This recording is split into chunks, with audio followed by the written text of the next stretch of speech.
We've talked about a lot of things today, and sorry, I forgot. That's okay. Come on, Kelly. And I'm going to tell you for sure, I talk to these three people every day. Every day we talk to each other. I know. And I'm so thankful. I'm so thankful. Because in all of medicine, in all of my 25 years in medicine as an orthopedic surgeon, with the exception of Dr. Rachel Rode, who is my person, I have never had more support, more generosity, more critical thinking. And who would have thought it would have come from 2 OB-GYNs and a urologist? I know. So thank you. So listen, we're going to talk about the Elixir longevity, which is how I like to frame hormone replacement therapy. And in the atmosphere of complete authenticity, because that's what we do when we're in menolescence. We're authentic. I had to think of my own word for a minute. I'm going to show you what I do every day. Not because I say you have to do it, because I think there is authenticity in just sharing. And I've shared this on the internet. So every Tuesday and Saturday, and I would show you, but that might be indecent. Oh, Mary Claire's going to show you. I put on my transdermal patch of estradiol for systemic hormone replacement. Everybody gets their own dose. Mine happens to be 0.0375. It works for me. You and your doctor can decide what works for you. That is primary. I'll hold it. Okay. Number 2. Pass it down. Number 2. I started doing this before I knew it was a good thing. I thought I was being sneaky. I started compounding estrogen to put on my face. Yes, we lose 30% of our collagen. I thought if it's good for everything, why not my face? So this is M4. I put estriol on my face. I'm as vain as they come. I want to keep my collagen. I do not want the gynecourinary syndrome of menopause. I choose to use estrogen cream, vaginal cream, so that I don't get UTIs and die of urosepsis. And so that, like Holly Berry says, God, these are her words, I get to be juicy like a peach. And then you know what, if you watch the M Factor, which we're going to bring to Lake Nona, so you keep watching. Yeah, I guess you will see Kelly Casperson squirt testosterone all over her hands. Listen, it's a travesty that I have to order testosterone for men, put it in some syringe, and squirt a pea-sized drop on myself because there's no prescription. Is this correct for women? Yep. FDA approved. FDA approved. I was wrong the other day on a public thing, but we can use it. There's nothing wrong with it. We're going to talk about it. Please, let's talk about it. But this is what I do. And so when you come to my retreats and I say, I think I've mastered midlife, it's because of this toolbox that I've employed. You've heard all afternoon about the variety of tools we have. And it's not one thing, it's all things. And I just wanted to show you. Are you on progesterone? Oh, look, girls. I know, I was like, She has a uterus. Because I have a uterus and I must protect it. And this is micronized progesterone. I choose to do 100 milligrams every night. You and your doctor can decide. But yes, this is my hormonal piece of my entire lifestyle that we've talked about today. But the first big thing to get out of the room, people, the pink elephant, the green elephant, the elephant, is this overwhelming fear that grips us due to the WHI, that if we replace a hormone that we are born producing, that we're going to get breast cancer. So Dr. Corinne Menn is an expert in this particular area of menopause care. Can you help us with this elephant in the room? Yeah, and it is a big pink elephant in the room, and I'll just start by saying I take breast cancer risk and the fear of it extremely seriously because I was diagnosed when I was 28. And we can have another conversation about how we approach that in breast cancer survivors. But today we're talking about most women who don't have breast cancer. And the fear of breast cancer is driving women and all doctors' decision-making when it comes to hormone therapy. And after seeing thousands of patients in my own practice and now in LA, I have learned that that fear is the biggest #1 barrier to women accessing hormone therapy. And that lack of access and that fear is literally killing women. Why? It's killing women because it is depriving them of protections from, you heard it all today, osteoporosis risk reduction. Many of us would argue, and the data argues, that when started early can lower risks of all-cause mortality and cardiovascular disease. And it also prevents women from alleviating their suffering. And so, women don't even, and doctors don't even really know what is the risk, Yes. right? What is so the what risk? is the risk? So we're going to demonstrate it, but the #1 thing is for the vast majority of women, particularly those who started within the first 10 years, the benefits far outweigh the risks. #1, the preponderance of data and information tells us that even if you're higher risk for breast cancer, whether from family history, a BRCA1 or 2 mutation, you've got dense breasts, the list can go on. Hormone therapy doesn't further increase your risk. Your risk is here. Giving you hormone therapy doesn't make it bigger.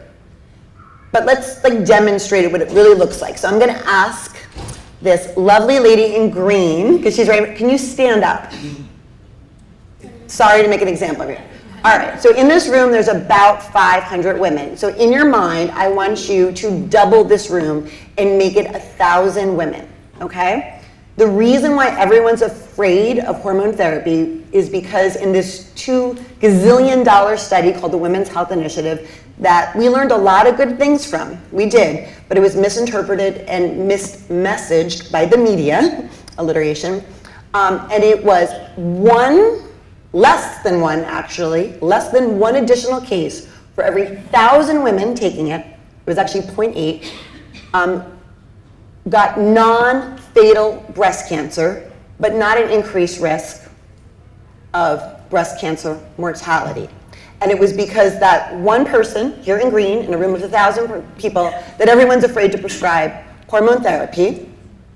And, can you sit down? Thank you. There was 0 risk when estrogen was given alone in women who didn't have a uterus. And they didn't tell you that they didn't do a news conference for this one. Women who took estrogen alone had a 23 decreased risk of getting breast cancer and a 40% decreased risk of dying of breast cancer, and that held true at the 20-year mark.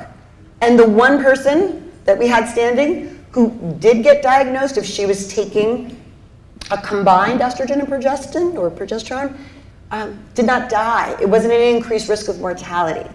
And so you're more than just your breast. We could take it seriously, but we have to really think about balancing all the benefits against some rare risks, and some of those risks may not even be present when we get into certain formulations and timing and such. So kind of just to put that in perspective, I think is really important. I think was that helpful to really understand that data? And you touched on it, but I'd like you to help the people who come to my office, because I'm a whole person orthopod, and I will get to this questioning you, that say to me, but my Aunt Minnie had breast cancer, or my sister's mother-in-law had breast cancer, making the remote association that could be, I don't know, the far second cousin removed. Mm-hmm. Family history is not a contraindication to hormone therapy, full stop. We have incredible data on this. And the WHI data showed it, subsequent data showed it. And I love to point to this data too. Women who carry the BRCA mutation, very high risk in their lifetime of developing breast cancer, right? We've done lots of studies on these women, and we know that when they remove their ovaries early to prevent ovarian cancer, and we give them back hormone therapy, because they go through menopause early, we don't further increase their risk of breast cancer. They too can have hormone therapy. So just because Aunt Maud or Uncle Joan, or not Uncle Joan, maybe Uncle Joan, Aunt Joan or Uncle, got breast cancer at whatever age, I care about that. Why do I care about it? Yep. Because we want to do individual risk assessment so that we know the best screening, counseling you on the best risk reductions you can do, but we can walk and chew gum at the same time. We can monitor your risk and your screening, but also offer you, alleviate suffering, offer you hormone therapy choice, and we've got strong data, but it's that fear that's getting in the way. That's right. How we're going to spend the last however long we decide to be up here is first, Kelly, take 5, 7, whatever it takes to talk about testosterone. And then Mary Claire, I want you to tell women how they should be assessed for their risk. What is your method in your clinic for how to get to the decision that you go through every day with people coming to Galveston? So Kelly. There you go. So the estrogen in our body is made via a pathway through testosterone.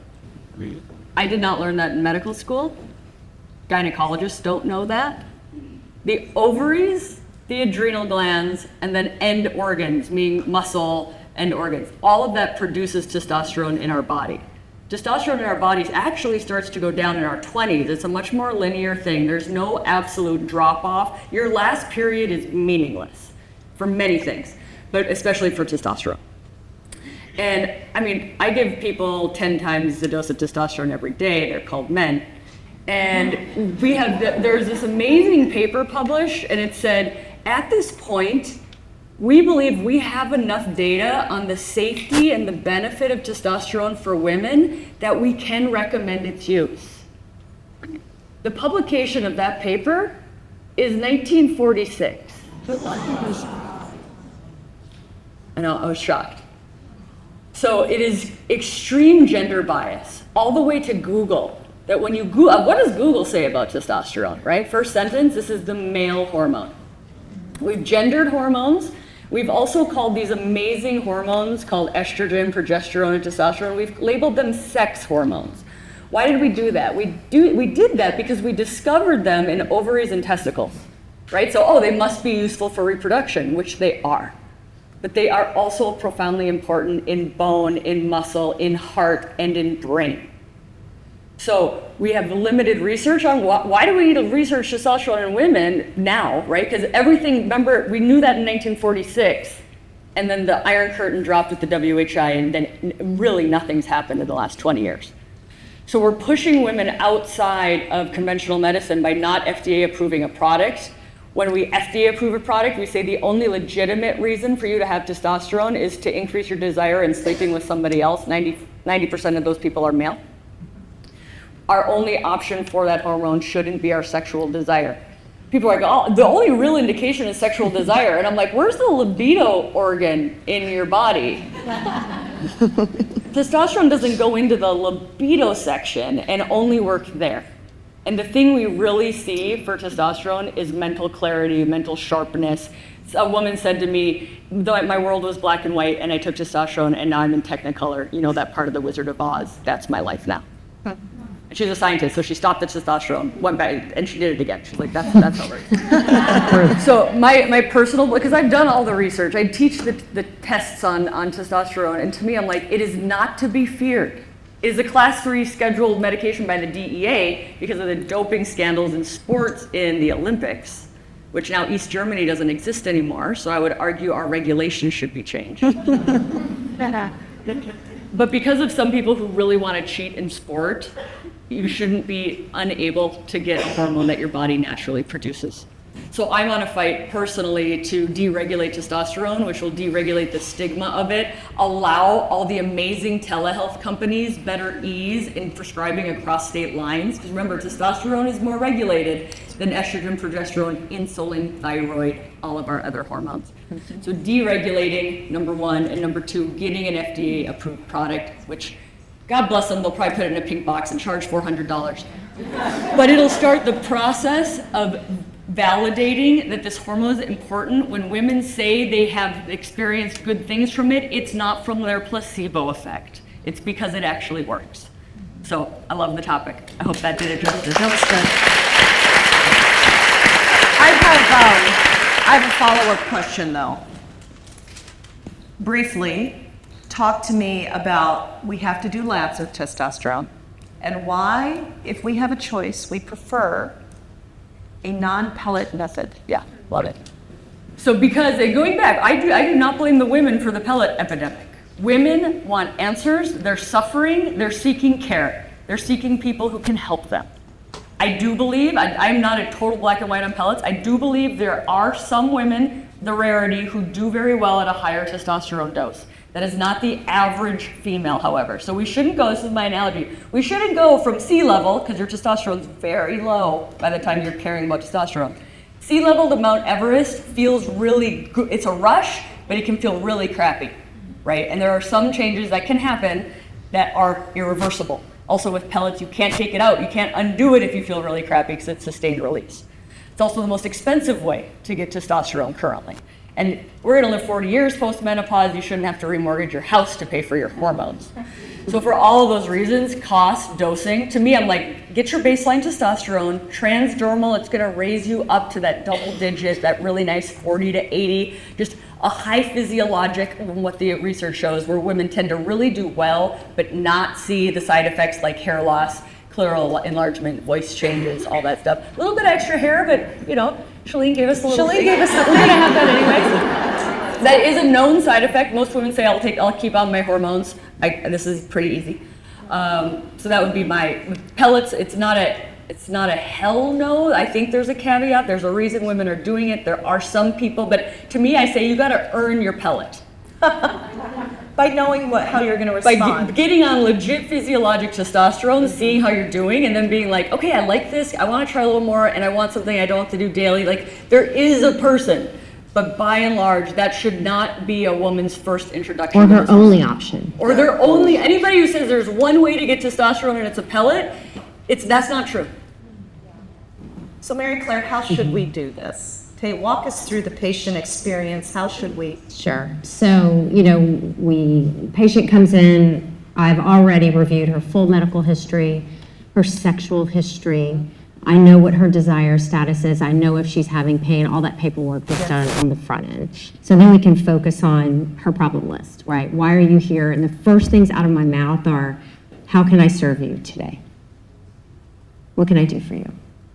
And they start. And sometimes they get nervous and they forget because, they see me on the internet and it freaks them out a little bit. And then we focus on the problem, okay? And then we start talking about solutions. Now, in my clinic, I talk about nutrition, talk about movement, stress reduction, sleep optimization, all the things. And then we get to pharmacology, okay? So we have 3 hormones we talk about. We talk about the estrogens, we talk about the androgens, testosterone, and we talk about the progestogens, usually oral micronized progesterone. There are people who are progesterone intolerant, and we have to get creative there. That's a whole different topic of discussion. When we talk about risk, it's usually estrogen.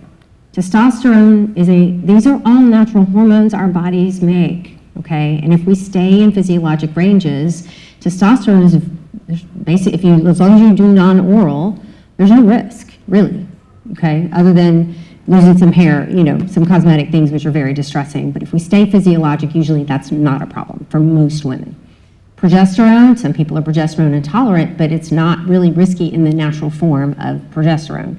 Estrogen, we got risks, okay? We look at how old she is, how long her body has been away from estrogen. I hate to say a random age of 60 but the longer your body is away from estrogen, the more the acceleration of these diseases, especially in the endothelium. And estrogen is better at prevention than cure. And so we lose our cardiovascular protection over time from estrogen. Once those diseases get started and we develop plaques and they become calcified, estrogen's not that helpful, okay? We look at her, we do a full lipid panel, I'm doing inflammation markers, I'm looking at her nutrition labs. We look at her family history. Again, it's important to know, like, what are we dealing with? Have you had genetic testing? You know, if it's in your family, what kind of genetic testing was done? Sometimes I'm calling Corinne. Okay, review this with me real quick. And then she makes an informed choice for herself. It's not my job to tell her what to do. It is my job to give her the options, talk about the risk benefits of different preparations, you know, oral versus non-oral for estrogen. Oral estrogen is actually a little better for cholesterol, but not great for blood clots. You know, we talk about real percentages of risk and the difference between relative risk and absolute risk. You know, we go through the nuances of these things. And then she makes a decision, I'm in or out. If she decides she wants estrogen for the benefits, and for her the benefits outweigh the risks, does she have, you know, progesterone is mandatory if you have a uterus, optional without. Okay, we talk about testosterone, for sure helpful for HSDD, hypoactive sexual desire disorder. I say, we don't have a lot of studies, randomized control studies, to show the brain function improvement, you know, the stamina improvement that we're seeing. We've got great scientists who are working on bone and muscle strength and testosterone levels. We know that women with naturally higher testosterone levels have less frailty as they get older. That's proven. So those are the kind of things we talk about. Now, is it FDA approved for this? No. Has the Menopause Society approved it for this? No. Do you still want to try it? Yes or no? This is up to you, the patient. And then we write the prescriptions and off she goes. Right? Yeah. For whatever she wants. That is your standard of care. So she doesn't want it. We talk about the That's non-hormonal fine. options for her. So Fine. then we got to silo the symptoms. You got hot flashes, we got ADCD. You're having muscle and joint pain, we have da-da-da-da-da. But guess what works for all the things? Yeah. Estrogen, progesterone, and testosterone. So now you know what a whole person visit with your healthcare provider sounds like. And I want you to remember that, because you deserve that. The other thing you deserve is research on women. Research is incredibly expensive. We're asked all the time, why aren't there studies on this? Why don't we have the data? Because until whatever year it was, 10 years ago, women were not included in research studies because research is expensive. So if you want more data, then I suggest you get proactive, not only in your own lives, but in the social culture of this country. And I'm not a very political person, but if you want more money for women-funded studies, then write your senator. We are not the victims of the passage of time, and we are not the victims of what other people tell us to do. If you want your testosterone covered, talk to your senators. If you want your insurance to approve your testosterone, talk to your senators. The senators need to, they will not move if we do not get loud. Yeah.